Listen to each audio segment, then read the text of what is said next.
Guys, how you doing? MDW coming at you with another action figure review. This is the third one I've done in as many days, so to be honest with you, I put a lot of work into getting these figure reviews out there as quick as I can so you guys can decide whether you want to pick them up or not. So I hope you've enjoyed all three of my reviews. There's obviously more to come. I'll be picking up everything that comes out.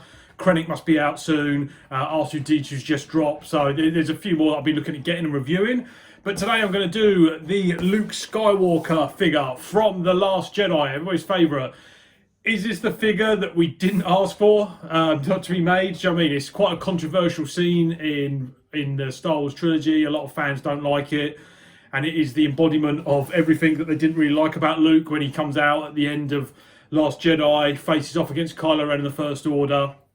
And you think he's just going to go whoosh and throw the walkers everywhere and just do some really great Jedi stuff. And he doesn't. He just literally stands and does the old off it and doesn't really move that much in it. It's kind of a lot of standing around, looking at each other, kind of slow moving. And of course, at the end, everybody's classic favourite line. I know my friend Dan, where he just goes, "See you around, kid," and just vanishes.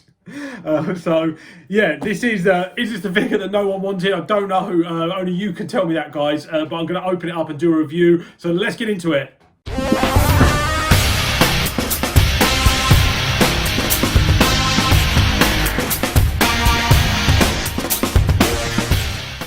Hey everybody, welcome back. Thanks for joining me. So let's have a little look at the box. So as usual, got a picture of the figure on the front that we got used to now. Star Wars logo down below, Luke Skywalker from Crait version. And then on the back of the box, this is something new that I've started seeing coming through the figures now. They haven't got any of the production crew or anything like that. The sculptors, anything on the back. They've just got another picture of the figure. So I don't know whether that's the way they're going to go now. We've got a lot of the details, I think all the blurb and everything that's usually on the back is on the bottom of the box now instead, so they've just kind of moved it around a little bit. And you open it up, and there we go, there's a picture inside of the figure in a pose, so you've got him there kind of swinging his lightsaber on with his hood up, removing his hood to take that away. And there we go, there is the figure inside the classic plastic packaging. So it's got a lot going on, there's a few accessories, so a couple of interesting accessories as well that we'll go through in the actual review itself. But yeah, there we go. I mean, it's Luke Skywalker. Let's have a little closer look at the figure now and see what he's all about. Okay, everybody, we're back with Luke Skywalker outside the box now, so let's have a closer look at the figure.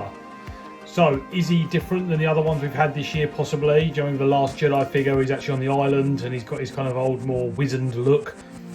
So let's see how the younger version of him on Crait looks. So I'll run down the articulation. So his head moves from left to right, goes up and down. So quite a bit of head movement there. Not an issue at all. Then obviously because of his Jedi robes he's got, so his arms go up quite nicely. He's got a good range of motion forward and back for this figure. So he twists at the bicep. And then you've got the joint on the elbow. And then the hands obviously move 360 degrees and can be switched out. Obviously he's got his glove on the other side there, which literally swivels around as well. I believe that can be replaced. There's body movement, so he twists a little bit, not really much at all. I think his belt kind of stops a lot of that. There's a bit of a torso crunch, he goes forward a bit and back, but there isn't really much movement at all in this. Not really much at all. His legs, got the tailored trousers as always, so the stitching you can see up there, just to make it a little bit difficult to move the figure into major posing, but yeah, you've got the splits you can do there as usual. Actually, it's quite flexible, the trousers there, to be fair.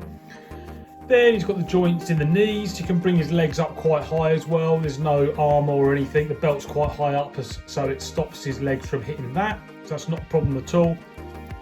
And his boots are two pieces, so it kind of stops just above his ankle here. So the boots swivel all the way around, go up and down. There's no joint at the toes or anything like that. But, you know, standard movement for the Hot Toys figure. Plenty of motion, so you can get some good posability ranges out of this Luke. So we're going in now a bit closer to have a look at the likeness, Mark Hamill. So it's not too bad. I think his eyes are too close together. I don't know if you guys can see on the camera there. To you guys it might look fantastic, but I say when I took out the box and looked at him, just like kind of dead on flat face, his face is very narrow. His head's very narrow. His jawline's very narrow as well. And I just thought his eyes were a bit too close together. His hair is sculpted on obviously as well. So these kind of the clumps of hair across his ears looks quite cool from the side there like that, not a problem, but looking forward there kind of gives his head a weird shape. I don't know, generally the beard's okay. Nice detail on that. And you say he hasn't really got the kind of crazy, you know, kind of glass expression looking into nothingness. There's kind of like purpose behind his eyes. So yeah, that's pretty decent as well. Skin tone's good. There's a lot of detail on the hair, again picked up by a nice wash. So Jane, I think it's a pretty decent sculpt. I don't think it's kind of one of the best ones I've seen compared to some of the ones like Count Dooku that we've seen and Sebastian Stan and Bucky Barnes recently. Yeah, but it's a good attempt though. I just think his eyes are perhaps a bit too close together for my liking on this one. So moving on from the facial sculpt, let's have a little look at the garb that Luke's wearing. So it's pretty much kind of I think it's pretty much black. I don't know if it's a dark brown, but yeah, it looks black to me. So he's got the outer Jedi robes here, and then he's got his tunic underneath. He's got his brown belt, a very warm coloured brown belt, silver detail on it. Obviously, he's got the little peg there to attach the lightsaber. Looks like he's got like a white undershirt here, and his boots are kind of a brown colour again, so they come off from the black, so it looks different. Again, they're all kind of the faux leather wraps going all the way around his shin. Sorry, yes, that looks pretty decent. And then the boots are just brought out again with the same colour as these shin guards here. So there's not really much going on with the actual outfit itself. It's pretty good. Yeah, there's a lot of movement in it. You've got the white undershirt again shown through here. His sleeves are a bit strange. I remember seeing in the film when he comes in at the end, he kind of walks in and it almost looks like his robes are a bit too short for him. I don't know, and his sleeves ride up quite high. And it's not like this massive baggy classic Jedi sleeves. It's kind of, I don't know, you can't come up with the costume design for that. It looks like some sort of crazy kind of funk going on. But you guys can see as well with the actual robes finish just below his knees there. So I think, yeah, I don't know, perhaps I would have preferred the design of the robes go all the way down to the feet, you know. So I just think it looks a bit silly when you kind of close them all up like this. And it's like I said, I remember walking in Last Jedi, it just looks like his robes are just too short for him, and they've translated it very well from the film to this figure here, so it must have obviously been intended. You've also got wire in the bottom of his Jedi robes as well, so you can bend these, nice thin wire going around, so you can bend the robes how you want them. You guys can see there a little bit. There isn't any around the hand pieces, so it just kind of drapes a lot better. And then you guys can see, obviously, if I move this up, camera, there we go, it's got the hood, and there is wire in the top of the hood going all the way around, so you can pull the hood over and then adjust the wire. You guys can see there, so now we'll put the wire in like that to put the hood up. It's cool, the hood looks decent when he's up. Put the hood up and you just play around with it a little bit there, it looks pretty good. You can put it right over there, another way to display him if you want. So yeah, there's a look, guys, overall at the design of the figure and all the materials used and the colour scheme of it. Pretty good all round, as you say, you expect, very accurate. The glove also, I forgot to mention the gloves, it's got a brown wash over it, loads of different types of brown. It's got kind of a weathered look on the top, so that's pretty cool as well. So now it's time to look at some of the accessories that Luke comes with. So as standard, you guys can see here going through the screen, it's the Hot Toys hands. All the hands are really nicely detailed. You've got a couple there where he's kind of almost like kind of effect minded with his force powers. He's got kind of the old finger, the old finger, giving him the finger, Kylo Ren the finger. Then you've got the gripping hands for his lightsaber. And then you've got some replacement hands for his gloves as well. So you've got one there where you can hold the lightsaber in that. And then I believe there's another one that has got the open hand.